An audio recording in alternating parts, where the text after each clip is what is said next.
এখন এই বৃহস্পতি স্ট্রং হওয়া, পজিটিভ হওয়া এত গুরুত্বপূর্ণ কেন?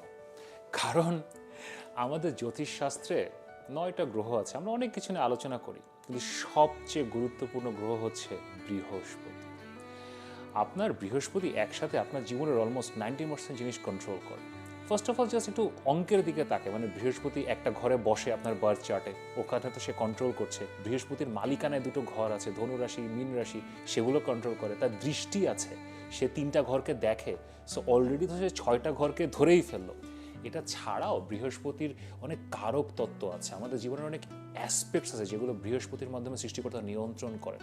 আমাদের টাকা পয়সা, আমাদের সন্তান সন্ততি, আমাদের লেখাপড়া, আমাদের বুদ্ধি, আমাদের সুখ শান্তি সমৃদ্ধি, দেন আমাদের ধর্ম, আমাদের বিশ্বাস, আমাদের মূল্যবোধ, আমাদের জীবনে গুরু আসবে কিনা, আমাদের পিতার কাছ থেকে সাপোর্ট ফ্রম ইউর ফাদার। পিতা সান সূর্য, কিন্তু পিতা যে সাপোর্টটা দেয় দ্যাট ইজ বৃহস্পতি। দেন আপনার কর্ম, আপনি কি কর্ম করছেন, কর্ম যেটা ডে টু ডে লাইফে করছেন সেটা শনি দিয়ে আমরা দেখি, কিন্তু আপনার কর্ম ভালো হবে কিনা, খারাপ হবে কিনা, লোকজন আপনাকে চিনবে কিনা, বৃহস্পতি।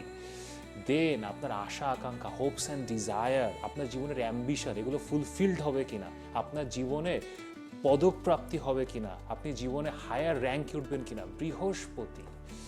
এবং আর একটা ব্যাপার হচ্ছে মেয়েদের চার্টে, জ্যোতিষশাস্ত্রের ট্র্যাডিশনাল জ্যোতিষে মেয়েদের জন্য হাজব্যান্ড বা স্বামী এটা দেখা হয় জুপিটার বা বৃহস্পতি দিয়ে। তো আপনার বার্থ চার্টে বৃহস্পতি কেমন, এটা বক্রি কিনা, ডাইরেক্ট কিনা, কোথায় আছে, it is very important to see. কারণ আপনার রিলেশনশিপের নেচার, আপনি আসলে দাম্পত্য জীবনে সুখী হবেন কিনা, এটা আসলে বৃহস্পতি দিয়ে। ছেলেদের জন্য যেমন শুক্র, মেয়েদের জন্য বৃহস্পতি। তো বৃহস্পতি যদি দুর্বল হয় আপনার বার্থ চার্টে, এটা এমন একটা গ্রহ, এটা রেমেডি করা ছাড়া আসলে সামনে আগানো যায় না।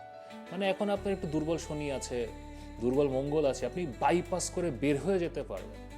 আর যদি বৃহস্পতি দুর্বল হয়, আপনাকে রেমেডি করতে হবে, উপায় করতে হবে, কিছু না কিছু করতে হবে, অর এলস আপনি সামনে বের হতে পারবেন।